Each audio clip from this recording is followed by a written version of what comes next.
artists, I'm back with the second step of our figure project, our figures in motion project. So right now we've covered our page. We've got lots of lines that are showing different types of motion. And it looks like all of my little rectangles have a lot of color and line in them. So we're going to go ahead and grab a pair of scissors and cut out very carefully on these black lines. So let's go ahead and do that. Chomp, chomp, chompity chomp. Cool. So this big rectangle is going to be my torso.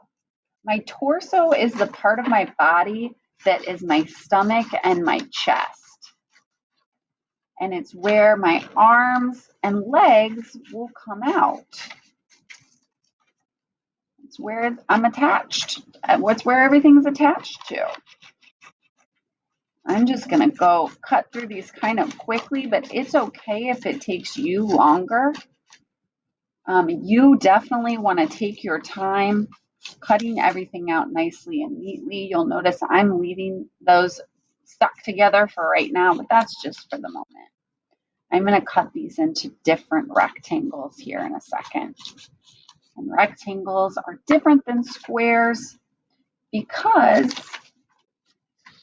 two of the sides are the same size. Two of the sides are different sides. So these are going to be for our arms and legs. These rectangles are. And then this circle is going to be for our heads. And we're going to use all these different parts, put them together to make a body in motion or a figure in motion. Now I have all these scraps left over. These scraps are great. I'm going to save those. I might use those again in a little bit. So I'm just going to set them off to the side.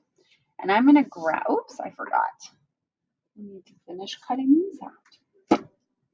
There we go. I love saving scraps. You never know what's going to come in handy in your art project again. So I've got all my little pieces set over here in a pile to the side. I'm going to grab a piece of construction paper and my glue. And I'm going to start with the torso.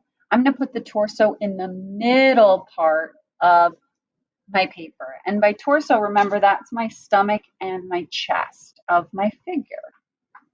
So I'm going to use my rule for glue, dot, dot, not a lot. I put a dot in each corner, just baby dots, no big deal. And then I'm going to press that down. Awesome. And then I'm going to keep going. Next, I can do my head. And I'm going to put it right there on top. Now, before I do my arms and legs, I want to show you how to do them. So your arms, like we talked about in class, you've got a top part to your arm and a bottom part to your arm and your elbows in the middle. It's the same with your leg. You've got a top part to your leg, a bottom part to your leg, and your knee is in the middle. So bending our elbows and our knees help create movement in our bodies. And we want these figures to look like they are dancing. So let's see if we can do that just by arranging these rectangles together. Now, I want you to remember, oh, I like the way this is looking so far. Your arms are connected to each other.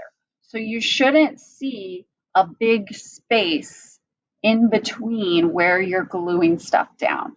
You want your body to be connected to each other, to itself, right? You don't want to have part of your arm hanging off.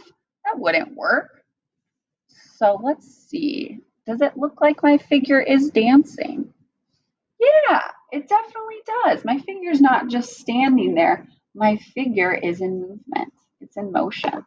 So I'm going to go ahead and add my dots of glue and get this all glued down and looking like a really awesome dancing figure.